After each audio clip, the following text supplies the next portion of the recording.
जल से लेकर थल तक,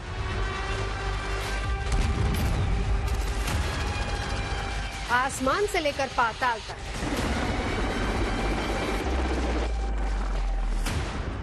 जहां भी दुश्मन ने सर उठाने की कोशिश की, दुश्मनों के लिए घातक बने भारत के महाअस्त्र।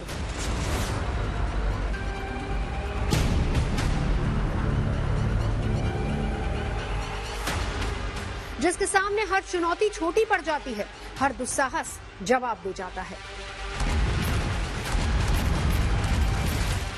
दुश्मनों ने जब जब भारत को आंखें दिखाने की कोशिश की, तब तब हिंद के रणबांकुरों ने उनका मुंहतोड़ जवाब दिया।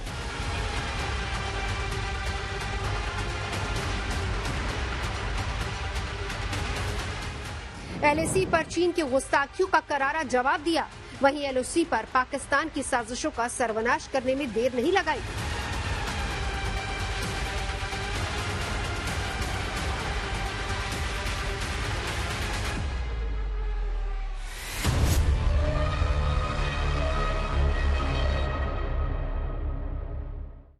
भारतीय सेना ने हमेशा अपने अदम्य साहस, ताकत और बेमिसाल हथियारों से दुश्मन को मुंहतोड़ जवाब दिया है। आज रण क्षेत्र में आतंक के दशानन का नाश करने वाले उन 10 बेमिसाल हथियारों की बात करेंगे, जो जल, थल और नभ में भारत की ताकत को न सिर्फ बढ़ाते हैं, बल्कि हमेशा एक्टिव मोड पर रहते हैं। आज चीन और पाकिस्तान की मिसाइलें, फाइटर जेट और विस्फोटकों से लैस ड्रोन से खतरा बढ़ता जा रहा है और इससे निपटने के लिए भारत ने भी अपनी ताकतवर एयर डिफेंस सिस्टम के जरिए अभेद सुरक्षा कवच तैयार कर लिया है।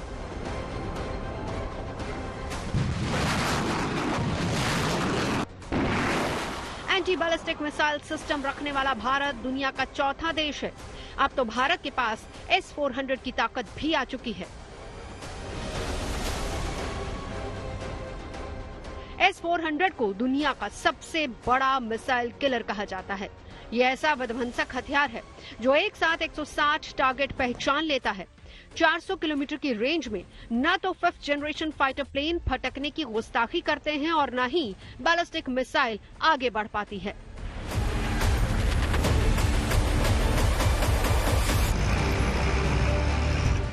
S-400 की सबसे बड़ी खासियत इसका मोबाइल होना है, यानी रोड के जरिए इसे कहीं भी ले जाया जा सकता है। -50 डिग्री से लेकर -70 डिग्री तक के तापमान में काम करने में सक्षम इसे डिफेंस मिसाइल सिस्टम को तबाह कर पाना दुश्मन के लिए बहुत मुश्किल है, क्योंकि इसकी कोई फिक्स पोजीशन नहीं होती और इसीलिए इसे आसानी से डिटेक्ट नहीं कर सकते। मिसाइलों से सटीक प्रहार में रडार की अहम भूमिका होती है, लिहाजा S-400 में बेहद ताकतवर रडार लगाया गया है। S-400 में 92N6E electronically steered phased arrow radar लगा है, जो कि करीब 600 किलोमीटर की दूरी से ही मल्टीपल टारगेट्स को डिटेक्ट कर सकता है।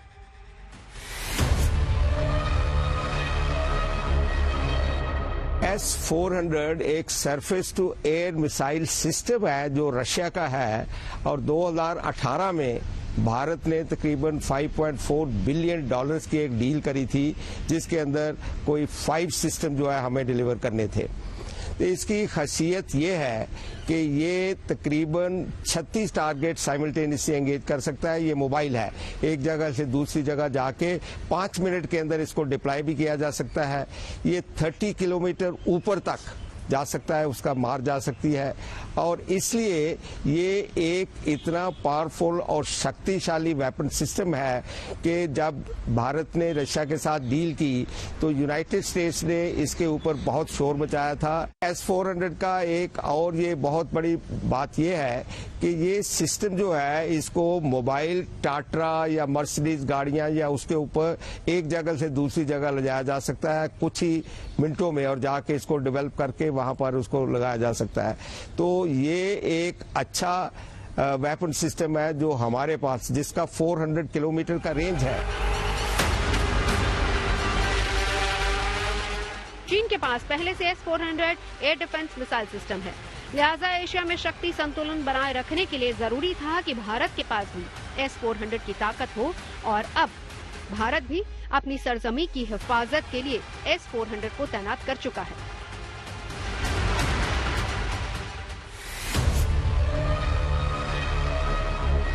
इंटीग्रेटेड जो सिस्टम है, एक एयर डिफेंस सिस्टम, इसकी जरूरत 2019 में महसूस की गई जब यूनाइटेड स्टेट्स का एक रिमोटली पायलटेड व्हीकल जो रैकी और इसके लिए सर्वेलेंस के लिए लगा हुआ था, उसको ईरान ने मार गिराया।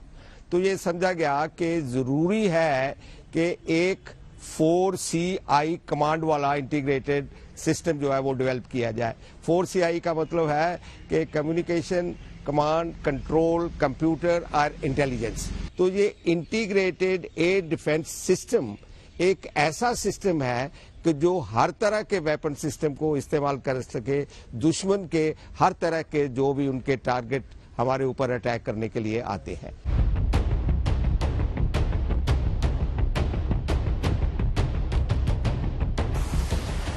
आसमान की हिफाजत करने के लिए इंडियन एयरफोर्स के पास एक से बढ़कर एक वेपन्स हैं जो हवा में ही किसी भी चुनौती का खात्मा करने का मादा रखते हैं।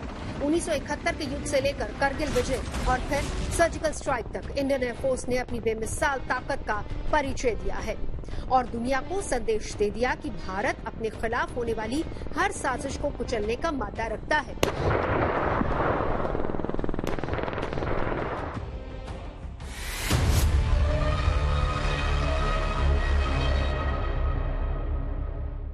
बुराई पर हमेशा अच्छाई की जीत होती है। भगवान राम ने रावण को मारकर यही संदेश दिया और हमारी सेना भी आतंकवाद के खिलाफ और आतंकियों के खिलाफ इसी संदेश को देती आ रही है। हिंदुस्तान की आसमानी सरहद की हिफाजत के लिए फाइटर जेट राफेल ने मोर्चा संभाल रखा है। राफेल के पास इतनी ताकत है कि वो बिना सरहद लांघे ही आतंक के कोचिंग सेंटर को खाक में मिला सकता है।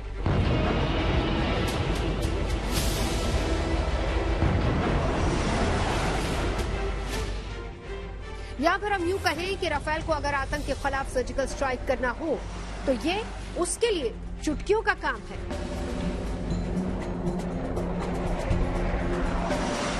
राफेल में स्कैल्प और मेटियोर मिसाइलें लगी हैं जो इसे विध्वंसक ताकत देती हैं। स्कैल्प मिसाइल से 300 किलोमीटर दूर तक निशाना लगाया जा सकता है। स्कैल्प रात और दिन दोनों समय में काम करने में सक्षम है। INS और GPS से लैस आधुनिक नेविगेशन सिस्टम स्कैल्प मिसाइल को अचूक बनाती है। स्कैल्प मिसाइल पारंपरिक वॉरहेड ले जाने में भी सक्षम है और इसे जमीन के अंदर और बुनियादी ढांचे पर हमला करने के लिए तैयार किया गया है। जमीन के अंदर बने बंकरों को स्कैल्प तबाह कर सकती है।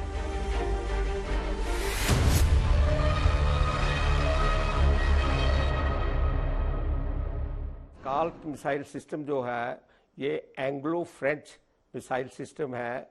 इसको फ्रेंच में तो स्कैल्प बोलते हैं और इंग्लैंड में इसको स्टॉर्म शैडो बोलते हैं। अभी इसका रेंज तकरीबन 400 किलोमीटर का है और इसका पेलोड भी 400 किलोग्राम है। इसका रोल बेसिक जो है वो डीप स्ट्राइक और एयर डोमिनेंस के लिए किया जाता है। वहीं हवा से हवा में मार करने वाली दुनिया की सबसे आधुनिक मिसाइल मेटियोर राफेल को बेहद ताकतवर बनाती है क्योंकि मेटियोर अपनी श्रेणी में सर्वश्रेष्ठ है। इसका कोई जोड़ नहीं, इसका कोई तोड़ नहीं। राफेल विमान में लगाई जाने वाली मेटियोर मिसाइल की रेंज 150 किलोमीटर है। 190 किलोग्राम वजनी मेटियोर मिसाइल हर मौसम में वार करने में सक्षम है। रैमजेट इंजन मेटियोर को बेहद ताकत देता है। मेटियोर के वॉरहेड में अलग अलग लगे विस्फोटक इसे और घातक बनाते हैं।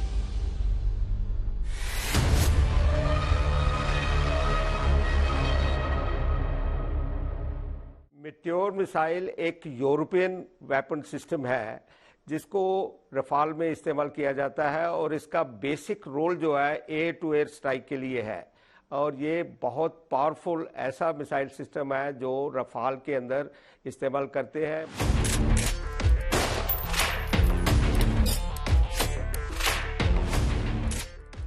राफेल महज 1 मिनट में 36,000 फीट से लेकर 60,000 फीट की ऊंचाई तक जा सकता है। लिहाजा मैदान जंग में इसके शूट डाउन होने का खतरा बेहद कम है। राफेल की अधिकतम स्पीड 1389 किलोमीटर प्रति घंटा है। इसकी रेंज 700 किलोमीटर है। 60 घंटे तक लगातार हवा में उड़ान भरने में सक्षम राफेल अपने साथ 24.5 टन के हथियार भी ले जा सकता है। राफेल खरीदने की सबसे बड़ी वजह यह भी थी कि इस लड़ाकू विमान की लागत का करीब 30% अकेले रडार और सेल्फ प्रोटेक्शन सिस्टम उपकरणों पर खर्च किया गया है, जिसके कारण इसका पता लगाना और निशाना बनाना बेहद मुश्किल है। राफेल का रडार सिस्टम 100 किलोमीटर के दायरे में भी टारगेट को डिटेक्ट कर लेता है।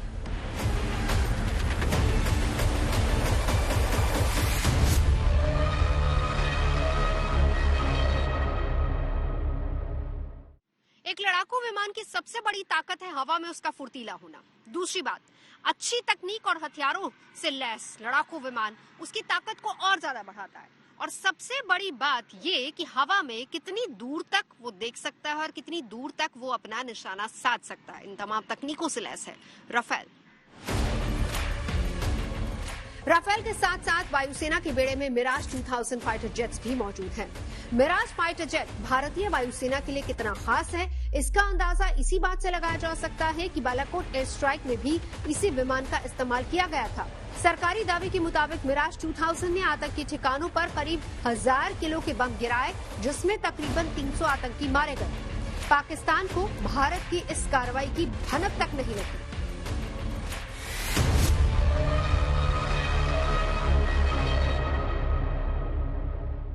मिराज के लिए मुख्य वजह यह है कि मिराज हवाई जहाज जो है वो लॉन्ग रेंज पर पिन पॉइंट एक्यूरेसी से दुश्मन के टारगेट्स को बर्बाद कर सकता है। और अगर आप देखो, मैं तो कारगिल ऑपरेशन में जिस जगह पर टारगेट वॉर हुई उस इलाके में 4 साल था। हेलीकॉप्टर की स्पीड से भी आप एक हिल फीचर से दूसरे हिल फीचर को पहचान नहीं सकते, और प्रिसीशन अटैक की आवश्यकता थी, और ये केवल और केवल काबिलियत मिराजेस में ही थी, जिसके लिए मिराजेस को इस्तेमाल किया गया। साथ ही साथ जब आपने बालाकोट एयर स्ट्राइक की, वो भी लॉन्ग रेंज से हमने दुश्मन के टारगेट को पिन पॉइंट एक्यूरेसी से डिस्ट्रॉय किया, उसके लिए भी हमने यही हवाई जहाज। इसके अलावा हिंदुस्तान के एयरफोर्स में कोई भी हवाई जहाज नहीं है जिसमें इस माफी की क्षमता है। इस क्षमता को निगाह में रखते हुए बार बार इसी को इस्तेमाल किया। मिराज विमान सिंगल सीटर लड़ाकू विमान है, जिन्हें जरूरत पड़ने पर ट्विन सीटर भी बनाया जा सकता है। भारत के पास मिराज विमानों की अभी करीब 3 स्क्वाड्रन है। मिराज करीब 17,000 किलो वजन के साथ उड़ान भर सकता है। इसकी मैक्सिमम स्पीड 2.2 मैक यानी कि 1466 नॉट्स है, जो काफी बेहतर है। भारतीय वायुसेना के पास राफेल और मिराज जैसा ही एक और ताकतवर फाइटर जेट मौजूद है। नाम है सुखोई 30 MKI। सुखोई की ताकत का अंदाजा इसी बात से लगाया जा सकता है कि दुनिया भर के 10 खतरनाक लड़ाकू विमानों में इसकी गिनती होती है। सुखोई 30 MKI को 4.5 जनरेशन का लड़ाकू विमान माना जाता है, जो 2100 किलोमीटर प्रति घंटे की रफ्तार से उड़ान भर सकता है। इसकी कॉम्बैट रेंज 3000 किलोमीटर है। सुखोई 30 MKI में 30 mm की एक ग्रुजेव शिपुनोव ऑटो कैनन लगी है, जो 1 मिनट में 150 राउंड फायर करती है, यानी दुश्मन का विमान, ड्रोन या फिर हेलीकॉप्टर का बच पाना नामुमकिन। इसमें 4 तरह के रॉकेट्स लगा सकते हैं, 4 तरह की मिसाइल और 10 तरह के बम लगाए जा सकते हैं।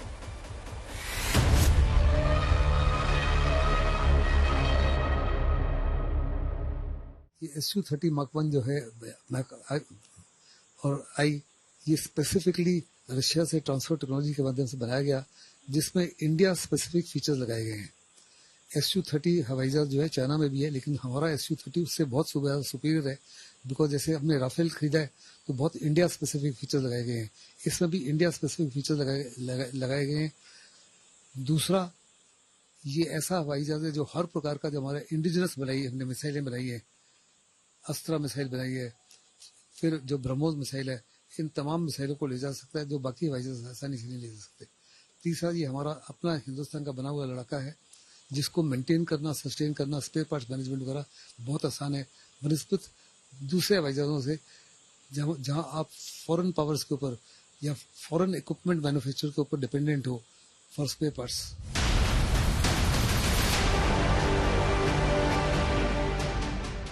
भारत ने साल 2000 में रूस से सुखोई की डील की और साल 2002 में भारत को पहला सुखोई फाइटर जेट मिला। तब से लगातार इसके अपग्रेडेशन पे काम किया जा रहा है।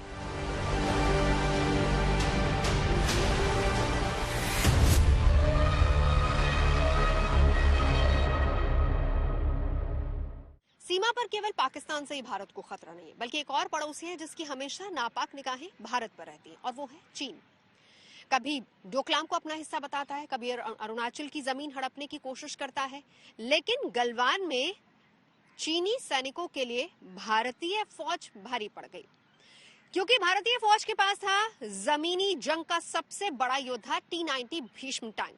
यकीन मानिए कि उसकी गर्जना से चीन के सैनिकों की हलक सूख जाती है।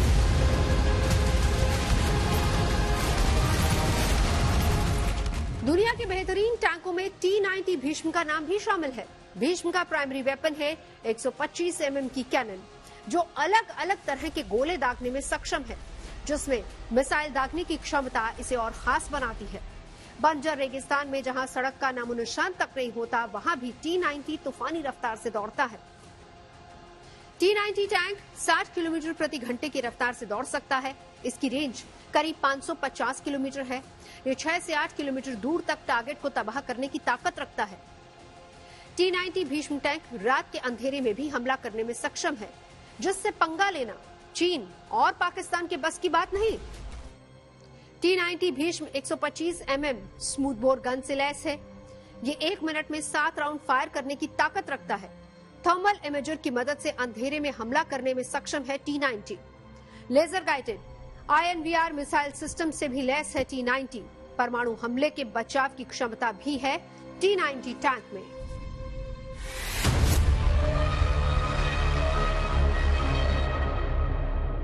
T-90 मेन बैटल टैंक, जिसको भीष्मा भी कहा जाता है, ये एक 3rd जनरेशन का टैंक है जो कि T-72 को रिप्लेस कर रहा है। इसका रेंज तकरीबन 5 किलोमीटर तक है और ये पानी के अंदर भी 5 मीटर तक जाके इसको तैयार किया जा सकता है कि उसके अंदर भी जा सके। इसके अंदर 120 मिलीमीटर जो है ये स्मूथ बोर गन है। गन या राइफल्ड होती है या स्मूथ बोर होती है, तो ये एक्यूरेसी को ध्यान करते हुए इसमें स्मूथ बोर गन लगाई गई है। और इसका इंजन जो है वो इस तरह का है कि इसकी पावर टू वेट रेशियो काफ़ी हाई है। तो ये एक बढ़िया टैंक है और पूरी दुनिया में ये टैंक माना जाता है कि एक अच्छा टैंक है जो भारत के पास है। और आवड़ी में हम इसको मैन्युफैक्चर भी कर रहे हैं रशिया के साथ मिलके। ये T-54, T-55, T-64, T-72 वाली जो सीरीज है, उन टैंकों के साथ ये आके T-90 टैंक जो है बना, जैसे चाइना के पास T-99 टैंक भी है।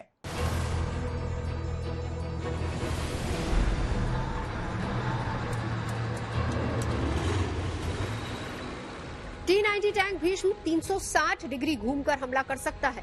T-90 टैंक भीष्म के आर्मर की परत करीब 20 इंच मोटी होती है, जो दुश्मन के एंटी टैंक मिसाइल अटैक को नाकाम कर सकती है।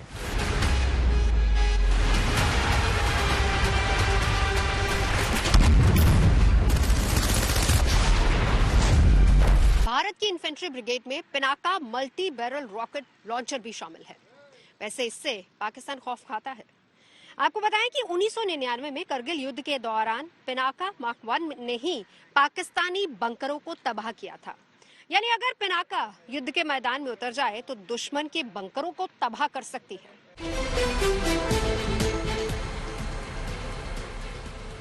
पिनाका MK1 और पिनाका MK2 बरसों से हिंदुस्तान की सेना के सबसे भरोसेमंद हथियारों में से एक है।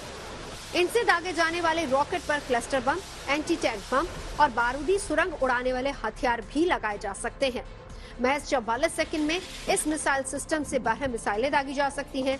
यानी ये करीब हर 4 सेकंड में एक मिसाइल फायर करती है, जिससे दुश्मन का बचना नामुमकिन होता है। पिनाका MK1 टैंक को राख करने के साथ साथ बख्तरबंद गाड़ियों को भी तबाह कर सकता है। पिनाका MK1 की रेंज 40 किलोमीटर है। पिनाका MK2 की रेंज 90 किलोमीटर है। पिनाका से दागे गए रॉकेट 5757 किलोमीटर प्रति घंटे की रफ्तार से दुश्मन की तरफ बढ़ते हैं।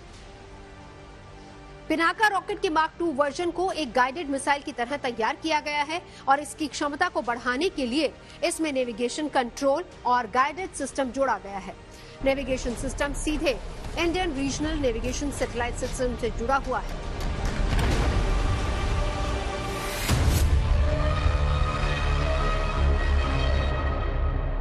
पिनाका का इनिशियल वर्जन 30 से 60 किलोमीटर तक की रेंज लेके चल रहा था, लेकिन उसके बाद इसके ऊपर DRDO ने काम किया और डीआरडीओ ने इसको एक तरीके से गाइडेड मिसाइल सिस्टम के बेस के ऊपर इसकी रेंज को भी बढ़ाया और इसकी एक्यूरेसी को भी बढ़ाया।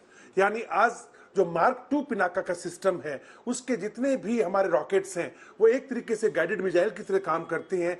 जीपीएस सिस्टम से उनको गाइड किया जाता है, इनिशियल नेविगेशन से उनको गाइड किया जाता है और एक स्पेशल रडार जो कि पिनाका के साथ में लगाया गया है वो उसको बहुत एक्यूरेसी देता है। लिहाजा पिनाका मार्क 2 एक तरीके से गाइडेड मिसाइल्स ही हैं एक रॉकेट सिस्टम के अंदर।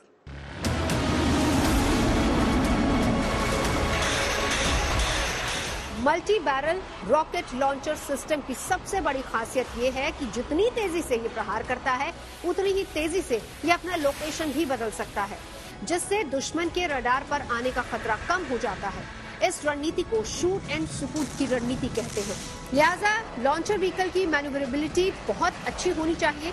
पिनाका इस पैमाने पर खरा उतरता है।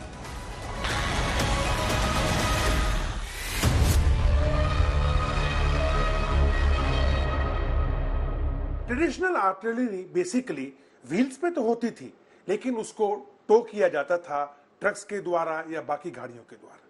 वो अपने आप एक पोजीशन पर जब डिप्लॉय हो जाती थी ये तोपें तो अपने आप हिल नहीं सकती थी।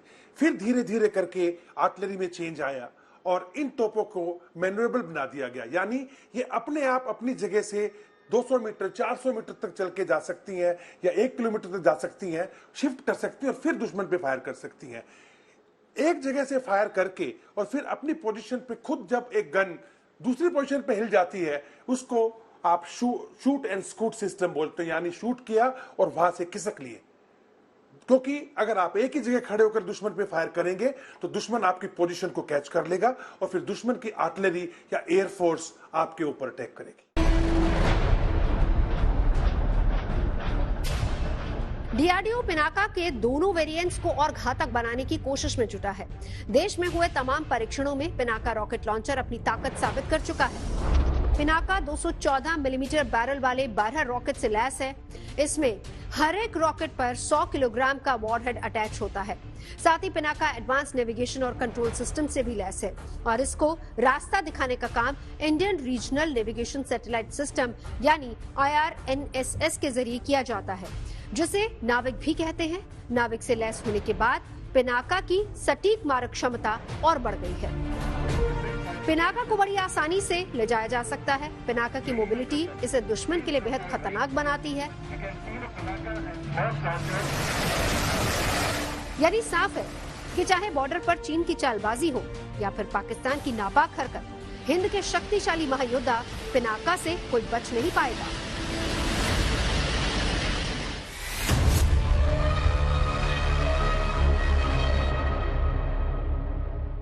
भारत के पास एक ऐसा ब्रह्मास्त्र है जिसकी काट न तो पाकिस्तान के पास है और न ही चीन के पास है, और इस ब्रह्मास्त्र का नाम है ब्रह्मोस।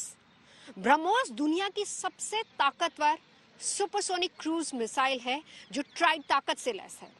जल थल नभ हर जगह दुश्मन को चुनौती देने के लिए ब्रह्मोस काफी है।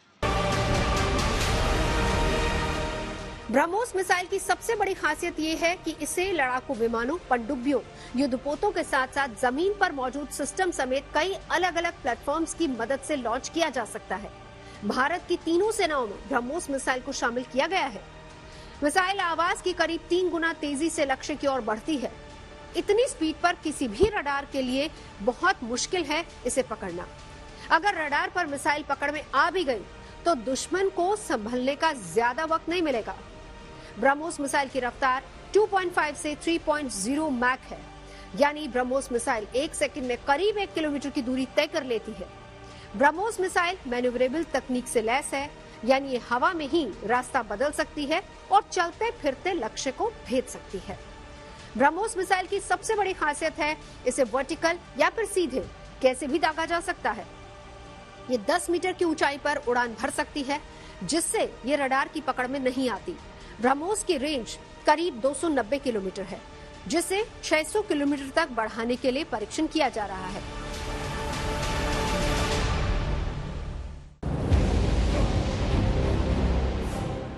भारत के पास अग्नि सीरीज की बैलिस्टिक मिसाइलें भी हैं, जो अलग अलग रेंज और ताकत की हैं। अग्नि 5 की जद में तो चीन और पाकिस्तान का चप्पा चप्पा है। देश की सबसे ताकतवर मिसाइल अग्नि 5 भारत की लंबी दूरी की सतह से सतह पर मार करने वाली बैलिस्टिक मिसाइल है, जो 5000 किलोमीटर दूर दुश्मन के ठिकानों को तबाह करने की ताकत रखती है। परमाणु हथियार ले जाने में सक्षम अग्नि 5 1500 किलो के हथियार अपने साथ ले जा सकती है। कुछ रिपोर्ट्स में तो यहां तक दावा किया जाता है कि अग्नि 5 8000 किलोमीटर दूर तक हमला करने में सक्षम है।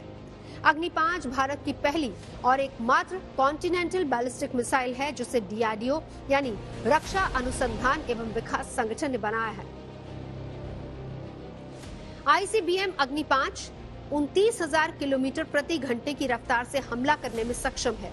1.5 टन तक न्यूक्लियर हथियार ले जाने में सक्षम अग्नि 5 एक साथ कई हथियारों को ले जाने की ताकत रखती है। MIRV यानी multiple independently targetable re entry vehicle से भी लैस है, यानी एक साथ कई टारगेट्स के लिए लॉन्च की जा सकती है।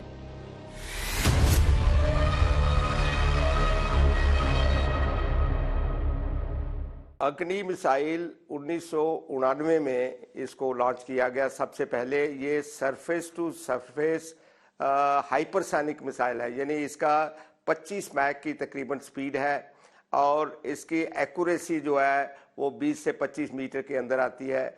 ये इसके कई वर्जन है, अग्नि 1, 2, 3, 4, 5, अभी तो अग्नि 6 भी डेवलप हो रहा है और अग्नि 6 की माना जाता है कि ये एक ICBM है, इंटरकॉन्टिनेंटल बैलिस्टिक मिसाइल, और ये तकरीबन 12,000 किलोमीटर तक मार कर सकती है। सो ये अग्नि एक बहुत ही बढ़िया भारत के पास ऐसा मिसाइल सिस्टम है कि जिसका दुनिया को काफी खौफ है। अग्नि 5 मिसाइल का इस्तेमाल भी बेहद आसान है। इसे सड़क और रेल प्लेटफॉर्म से भी छोड़ा जा सकता है। लॉन्चिंग सिस्टम में कनेक्टर तकनीक के इस्तेमाल की वजह से मिसाइल को कहीं भी आसानी से देश के किसी भी कोने में तैनात किया जा सकता है।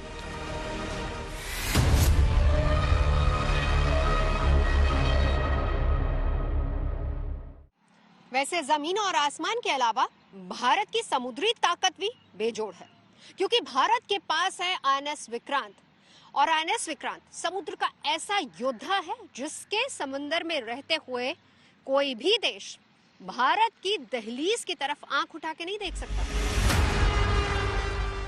देश का सबसे बड़ा एयरक्राफ्ट कैरियर अजय है, अभेद है। इसके रहते दुश्मन हिंदुस्तान की सरहद के आसपास भी खटकने की गुस्ताखी नहीं करता।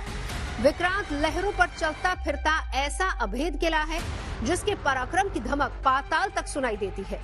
INS विक्रांत की अधिकतम गति 51 किलोमीटर प्रति घंटा है, जबकि सामान्य गति 33 किलोमीटर प्रति घंटा है, और इसमें कुल 14 फ्लाइट डेक्स हैं जो 12,500 वर्ग मीटर के क्षेत्र में फैले हैं।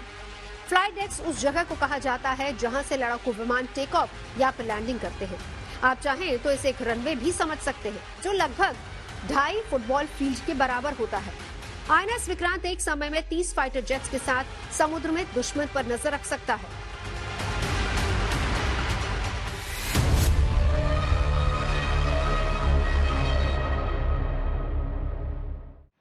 INS विक्रांत क्योंकि आकार में बहुत बड़ा है, इसीलिए समंदर में इसे छिपा पाना बहुत मुश्किल होता है, और इसीलिए इसमें मीडियम रेंज की कुल 32 मिसाइलें लगाई गई हैं जो सरफेस टू एयर वार करने में सक्षम है।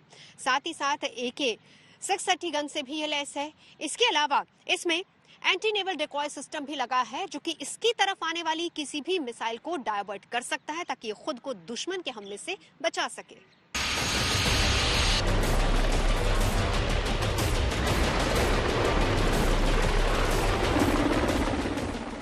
समुद्री सरहद की निगरानी के लिए वायुसेना के पास most advanced military chopper MH-60R Seahawk helicopter भी है, जिसे MH-60 रोमियो का नाम भी दिया गया है। MH-60R के बारे में कहा जाता है कि उसके पास बाज से भी तेज निगाहें हैं, जो पाताल में छिपे दुश्मन को ढूंढ लेता है और फिर उसे तबाह करके ही दम लेता है। MH-60R सीहॉक एक मल्टी रोल हेलीकॉप्टर है। सबसे एडवांस एंटी सबमरीन हेलीकॉप्टर पनडुब्बियों और युद्धपोतों पर अचूक निशाना लगाने में सक्षम है। MH-60R हेलीकॉप्टर में कई मोड वाले रडार, नाइट विजन उपकरण लगे हैं, जिससे दुश्मन आसानी से डिटेक्ट हो जाता है। 12,000 फीट की ऊंचाई पर उड़ान भरने में सक्षम MH-60R हेलीकॉप्टर समंदर की गहराई में छिपे दुश्मन की पनडुब्बी को तबाह करने की ताकत रखता है।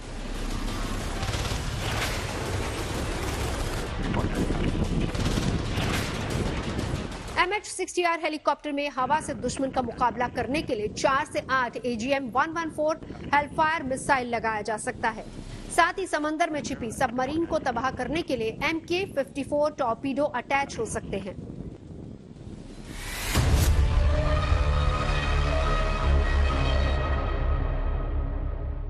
हिंद महासागर की सुरक्षा को लेकर पूरा विश्व आज की डेट में चिंतित है। किस तरीके से चाइना के विंग्स को कंट्रोल किया जाए, इसको लेकर तमाम तरीके की एक्सरसाइज हिंद महासागर इंडो पैसिफिक रीजन में होती रहती हैं। सी हॉक जो हेलीकॉप्टर है वो इसमें एक अहम भूमिका निभाता है। इससे नेवी की ऑपरेटिंग रेंज बढ़ जाती, उनका सर्विलेंस सिस्टम स्ट्रांग होता और वो anti submarine anti maritime operation launch करने के लिए कैपेबल हो जाता है। लिहाजा सारे तरीके के प्लेटफॉर्म जब इस रीजन में ऑपरेट करते हैं तो वो टेंडम में काम करते हैं, एक दूसरे के म्यूचुअल सपोर्ट में काम करते हैं और इसी के तहत सी हॉक जो हेलीकॉप्टर है वो बहुत ही इंपॉर्टेंट हो जाता है। MH-60R हेलीकॉप्टर एंटी सबमरीन के अलावा निगरानी, सर्च ऑपरेशन और रेस्क्यू मिशन में भी कारगर है। साथ ही गनफायर, लॉजिस्टिक सपोर्ट में इसका कोई सानी नहीं। यही वजह है कि इसे लहरों का सिकंदर कहा जाता है। MH-60R ऑल वेदर हेलीकॉप्टर है, यानी ये हर मौसम में अपना मिशन बाखूबी अंजाम दे सकता है। हवा में इसकी बेजोड़ रफ्तार इसे और ताकतवर बनाती है। MH-60R हेलीकॉप्टर की रफ्तार 267 किलोमीटर प्रति घंटा है, जो एक बार में 830 किलोमीटर तक का सफर तय कर सकता है। रोमियो हेलीकॉप्टर की खास बात यह है कि इसे एयरक्राफ्ट कैरियर के साथ साथ फ्रिगेट जहाजों में भी ऑपरेट किया जा सकता है, जो इसकी ताकत को कई गुना बढ़ा देता है। हिंद महासागर में चीन अपना पांव पसारने की फिराक में है, वहीं अरब सागर के रास्ते भी खतरा है। लिहाजा भारत ये नहीं चाहता कि कहीं भी चूक की कोई गुंजाइश रह जाए और यही वजह है कि भारत दुनिया की बेहतरीन और मोस्ट एडवांस्ड हेलीकॉप्टर MH-60R को नौसेना में शामिल करने का फैसला कर चुका है। दिल्ली से नवजोत रंधावा के साथ bureau report, good news today.